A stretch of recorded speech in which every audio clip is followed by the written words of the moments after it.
Bismillahirrahmanirrahim. Ya, kita lanjutkan sedikit. Bismillahirrahmanirrahim. Wassalatu wassalamu ala Rasulillah wa ala alihi wa sahbihi wa mawalah wa ba'd. Ma'asyiral muslimin wal muslimat rahimani wa rahimakumullah. Adapun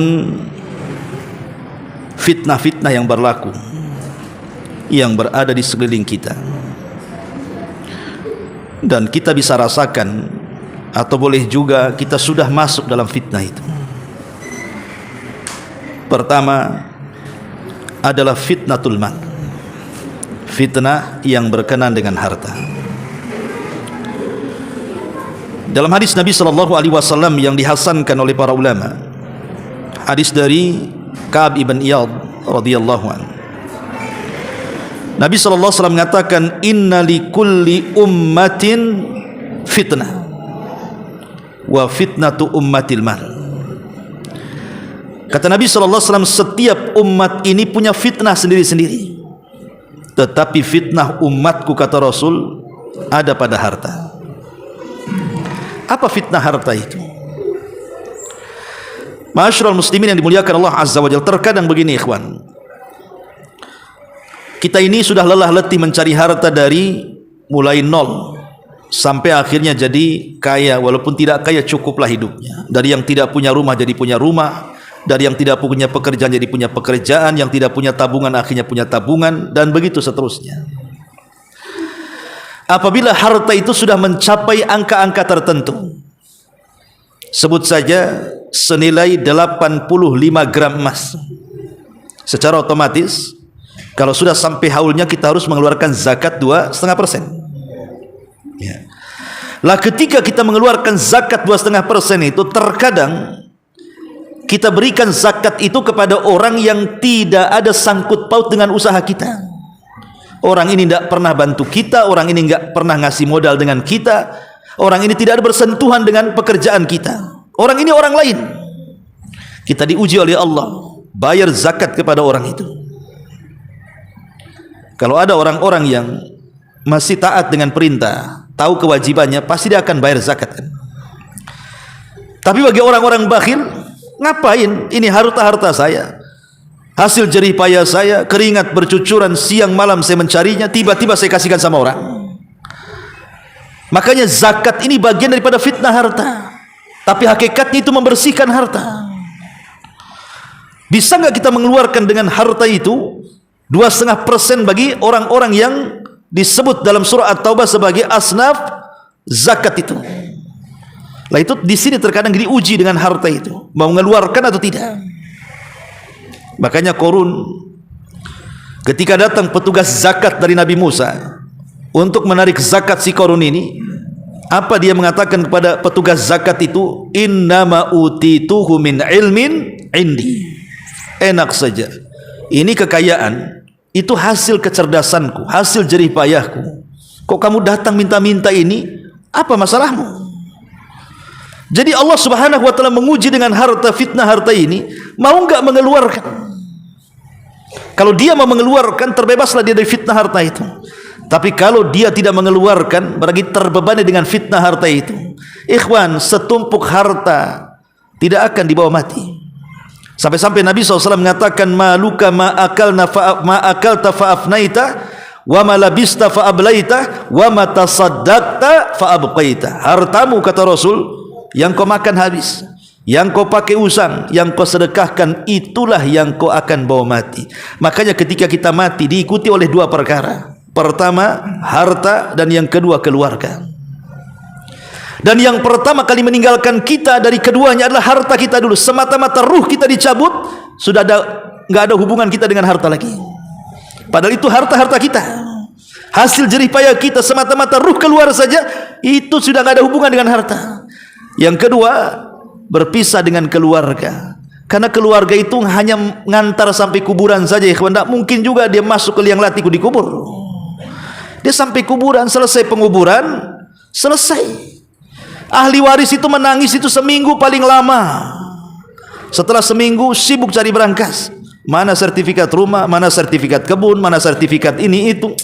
Ikhwatu fiddin, sementara ahli waris mereka dapat warisan secara halal, walaupun boleh jadi di antara harta warisan itu ada yang haram yang diambil oleh sang pewaris kan itu. Umpamanya yang mewariskan itu semasa hidupnya, ya ada yang kerjanya bagus, ada yang kerjanya haram. Boleh jadi dia kerjanya bagus, tapi mungkin ada hasil judi online-nya di situ, hasil togelnya, hasil nipunya, ya kan? Ketika dia mati, harta waris itu walaupun ada yang haram, kalau sudah jadi milik ahli waris jadi halal. Jadi ahli waris mendapatkan dengan cara halal, karena itu warisan orang tuanya.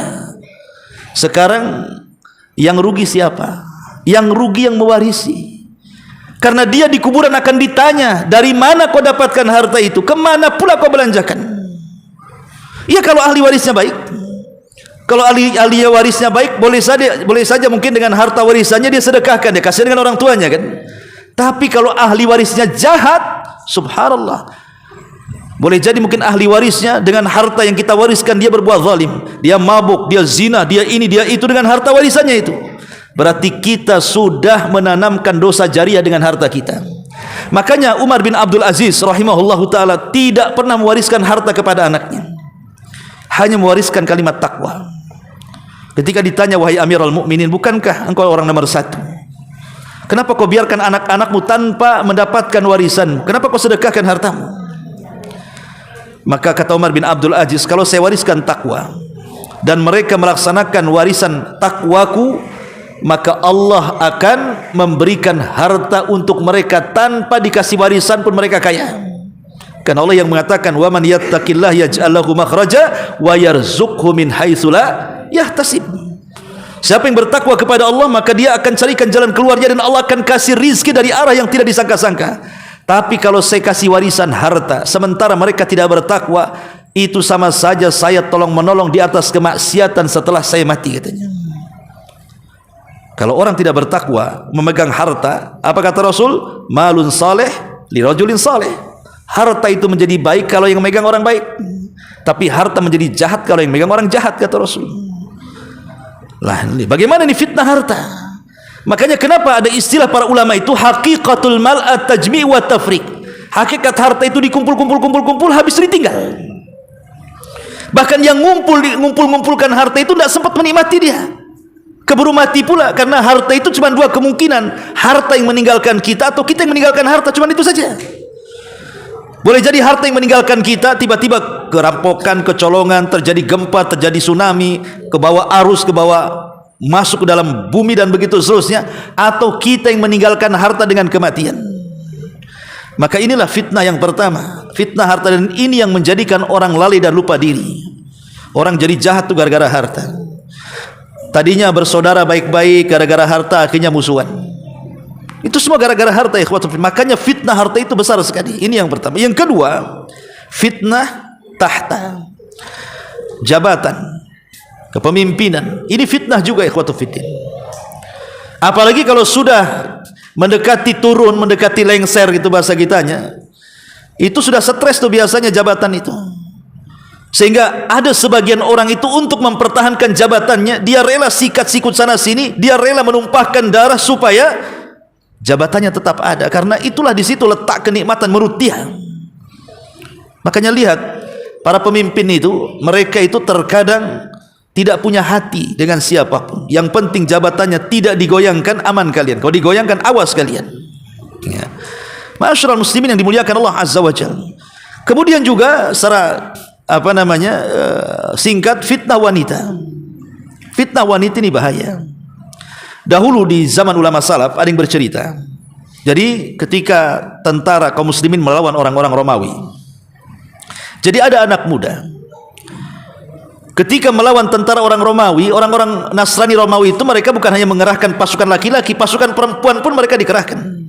Kalau dalam Islam kan tidak boleh. Wanita dilibatkan itu hanya untuk mengobati, masak, membantu. Nggak boleh di depan gitu. Kalau orang Nasrani mana tahu. Mereka perempuan pun ikut perang. Lah kebetulan satu tentara Nasrani ini dari kalangan Romawi ini cantik. Ketemulah seorang mujahid Muslim, hafal Quran. Ketika berjumpa nggak berani bunuh, malah tatap-tatapan, jatuh cinta pula nih. Ya ceritanya. Ya. Akhirnya kemudian malam hari dia cari tuh wanita itu. Di waktu ketika sudah gencatan senjata, tidak ada perang-perangan, dia cari tuh wanita itu. Dia tanya ke komandannya, mana yang namanya wanita itu? Aku akan menikahinya. Oh tidak bisa, kau ini seorang muslim. Kalau engkau ingin menikah dengan wanita itu, syaratnya kau murtad dulu. Aku yang akan menikahkan kau dengan dia, katanya. Karena dia anak buahku. Demi perempuan rela murtad dia. Padahal hafal Quran. Ya. Akhirnya nikah. Sudah lama menikah. Akhirnya dia rindu ingin berjumpa dengan kawan-kawannya orang muslim. Ya. Ketika kawan-kawannya berjumpa dengan dia, kawan-kawannya bertanya, ya fulan, aina Quran? Di mana Quranmu? Aina salatuk? Mana salatmu? Aina ibadatuk? Mana ibadahmu? Katanya. Maka orang ini mengatakan, tidak ada, udah nggak ada lagi hafalan di otakku hafalan Quran kecuali satu ayat, katanya. Yang lain sudah lupa, satu ayat pula tak lupa, katanya. Jadi orang-orang mengatakan, sebutkan satu ayat saja, tidak apa-apa yang kau ingat, katanya. Kemudian dia membaca ayatnya aneh. Dia mengatakan, ma yawaddul ladzina kafaru law kanu muslimin. Ma yawaddul ladzina kafaru law kanu muslimin. Nanti pada hari kiamat, angan-angan orang kafir itu cuma satu, ingin kembali muslim. Itu ayat yang dihafal. Ini kan fitnah perempuan dalam kondisi jihad. Bahkan pernah saya ceritakan kepada antum kan tentang kisah dari seorang ulama namanya Abu Abdillah Al-Laghawi rahimahullah ta'ala, ulama salaf. Abu Abdillah Abdul Aziz Al-Laghawi rahimahullah ta'ala. Jadi dia punya murid, Abu Abdillah Al-Laghawi ini seorang muazzin, ya. Jadi kalau dari rumahnya ke masjid ini, lewat ke masjid ini, selalu kemudian melewati sebuah gereja. Kebetulan di gereja ini selalu ada nongkrong satu gadis biarawati, cantik pula. Jadi kalau melewati ke masjid, di tengah-tengahnya gereja, jadi mesti lewat, mesti ketemu dengan perempuan itu yang sedang duduk itu, biarawati itu. Karena hari-hari jalan situ, akhirnya saling pandang, kemudian mulai ngobrol, mulai akrab, jatuh cinta pula. Kalau dia azan di atas menara, sambil azan natap pula wajah dia. Jatuh cinta lama-lama. Karena dia sudah cinta, dia ingin menikahi wanita biarawati. Nah, mana ada biarawati menikah, kecuali kalau keluar dari gereja kan. Jadi nggak disetujui orang tuanya. Karena cintanya ditolak, mati karena cinta pula dia. Kan banyak orang mati gara-gara cinta kan. Bunuh diri gara-gara cinta tuh. Akhirnya betul-betul dia sakit gara-gara cinta. Dan sakitnya mengakibatkan kematiannya. Lah, Abu Abdillah Al-Laghawi ini gurunya rahimahullah ta'ala, ulama salaf, menceritakan, ya. Dia mengatakan, aku datangi muridku tuh, katanya. Kemudian aku tanya apa penyebabnya, kenapa kau seperti ini, sakit parah sampai mendekati ajalmu. Dia mengatakan, wahai syekh, katanya, kamu tahu aku ini suka dengan wanita yang ada di biarawati itu. Aku sudah berusaha melamarnya, ditolak keluarganya. Kalau aku tidak bisa berjumpa di dunia, janganlah Allah pisahkan aku di akhirat, katanya. Wah, cintanya dalam, ikhwan. Kalau di dunia tak bisa berjumpa dengan dia, tidak bisa disamakan dengan dia, jangan pula di akhirat kami dipisahkan. Itu kan romantis kata-kata. Jadi Abu Abdillah Al-Laghawi ini ngomong, bagaimana caranya? Ini sebelum mati nih dia ngomong, bagaimana caranya, kata Abu Abdillah Al-Laghawi ini. Di dunia sudah Allah pisahkan, di akhirat Allah pertemukan, bagaimana caranya? Di luar prediksi sang ulama ini, dia mengatakan apa? Kafartu bid-dini wa amantu bidiniha, katanya. Aku kufur dengan agamaku dan aku beriman dengan agama dia, katanya. Masuk Nasrani. Dia kira kalau sama-sama Nasrani nanti ketemu di sorga. Itu menurut keyakinan dia kan. Kemudian mati. Sul khatimah, ikhwan. Selang beberapa waktu, setahun setelahnya, rupanya kematian ini menjadi kepikiran juga wanitanya.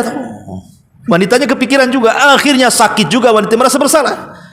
Dan sakitnya juga mengakibatkan kematiannya. Sebelum mati didatangi oleh Abu Abdillah ini Al-Laghawi rahimahullah ta'ala. Setelah kemudian ketemu, wanita ini mengatakan, wahai syekh, kau tahu apa yang ku alami? Ini semua gara-gara orang tua aku, katanya. Di mana cintanya tidak dipertemukan dengan cinta anak muda muridmu, wahai syekh. Lalu apa yang kau kehendaki, wahai fulana?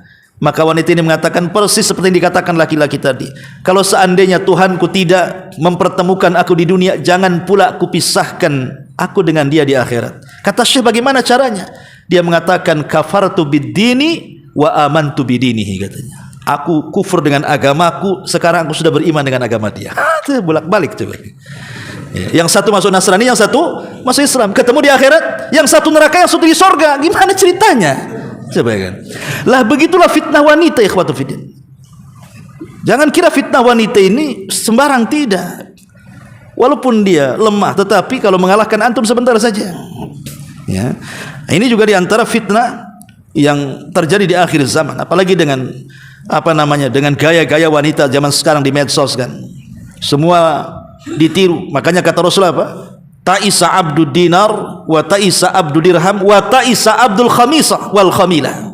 Celaka hamba dinar, celaka hamba dirham, celaka hamba busana. Siapa yang dimaksud hamba busana? Perempuan. Kalau laki-laki bukan hamba busana, laki-laki itu. Laki-laki itu kalau pakai pakaian 1 minggu itu aja. Sholat pakai itu, ya kan, ngaji pakai itu, kerja juga pakai itu. Kalau dikomplain orang ya baru dia ganti. Kalau perempuan mana ada kan, baju dapur lain, baju tidur lain, baju arisan lain, baju pengajian lain. Makanya lemari perempuan itu biasanya ada 4 pintu. Kalau lemari antum setengah pintu saja. Sikit kan. Kalau perempuan itulah namanya hamba busana. Fitnah kan. Ya. Jadi antum itu cari uang hanya untuk belikan tas gitu ya, sepatu. Ya. Karena ya kalau umahat para akhwat ini yang sudah ngaji insyaallah enggak dapat hidayah insyaallah ya. Tapi orang-orang awam sana yang hari-hari tengok YouTube, tengok model, tengok ini, stres lakinya ikhwan. Ya. Karena mandang sedikit saja itu ketertarikan untuk membeli dan memilikinya. Coba tanya sama istri antum tuh, kalau ada kawannya pakai baju bagus, pasti dipandang bajunya. Beli di mana, bagus mereknya ya, berapa harganya, bisa COD enggak kan itu. Nah, itu kalau laki-laki ada kawannya pakai jubah nggak peduli, walaupun jubah dari Arab kan branded pun nggak peduli dia. Saya nggak perlu jubah dia kan itu. Karena itu bukan di situ penghambaan laki-laki. Laki-laki itu hamba perempuan ya. Laki-laki itu hamba perempuan. Karena kesenangannya cuma satu, perempuan, laki-laki itu. Makanya di sorga kenapa diberikan nikmat bidadari, nggak yang lain. Laki-laki itu kan di surga nikmatnya cuma bidadari saja, nggak ada yang lain. Karena tidak ada yang memuaskan laki-laki kecuali perempuan. Kalau perempuan ini kepuasannya bukan antum saja. Ya, kadang-kadang lihat antum bosan. Ya, lihat emas, lihat gelang, lihat tas. Nah, dia banyak kesenangannya. Makanya di akhirat itu nikmatnya banyak. Tidak disebutkan nikmat perempuan itu dalam Quran itu, karena nikmatnya terlampau banyak. Ya. Jadi intinya bahwa di antara fitnah juga adalah fitnah harta, fitnah jabatan, fitnah wanita, termasuk keluarga ikhwan. Keluarga bisa jadi fitnah. Sampai-sampai dahulu di zaman Nabi ada orang-orang yang hijrah ke Mekah dari Mekah ke Madinah itu. Semua sahabat pada hijrah. Ada satu orang pengen hijrah, dihalangi oleh istrinya, dihalangi oleh anak-anaknya. Bahasa saya, sudahlah bang, jangan hijrah. Ya, ngapain hijrah? Kita sudah ada rumah, sudah ada kebun, sudah ada usaha. Nanti kalau ke Madinah, makan apa kita? Nggak ada rumah, nggak ada kebun, nggak ada usaha di sana. Akhirnya anak istrinya merengek, tak jadilah sahabat ini hijrah. Lihat, gara-gara keluarga. Setelah bertahun-tahun lamanya, ya sudah 7-8 tahun lamanya, baru dia bisa menyadarkan istrinya pentingnya hijrah. Akhirnya barulah mau istri dan anaknya hijrah dari Mekah ke Madinah. Sampai di Madinah, teman-teman yang hijrah duluan 8 tahun yang silam, sebagian mereka sudah kaya, sebagian mereka sudah jadi ulama, sebagian mereka sudah jadi sukses dan begitu seterusnya. Sementara dia baru datang jadi orang biasa. Dimarahi istrinya, tuh gara-gara kau, katanya. Coba kalau dulu aku hijrah bersama mereka, aku sudah jadi ulama, aku sudah jadi orang kaya, aku sudah jadi... Disalahkan istrinya. Dari sini turun ayat surah At-Taghabun. Ya. Apa ayatnya? Turun ayat surah At-Taghabun. Surah Al-Munafikun juga, surah At-Taghabun juga. Surah Munafikun ayat 9 dan juga At-Taghabun ayat 14. Dalam surah Al-Munafikun Allah mengatakan, ya ayyuhalladzina amanu la tulhikum amwalukum wala auladukum an dzikrillah. Wahai orang-orang yang beriman, jangan melalaikan kalian harta kalian, anak-anak kalian juga jangan melalaikan kalian dari zikir kepada Allah Subhanahu wa taala. Dan surah At-Taghabun Allah mengatakan terkadang anak-anak dan pasangan kalian itu aduwwal lakum fahdaruhum, bisa menjadi musuh kalian, hati-hati dari mereka.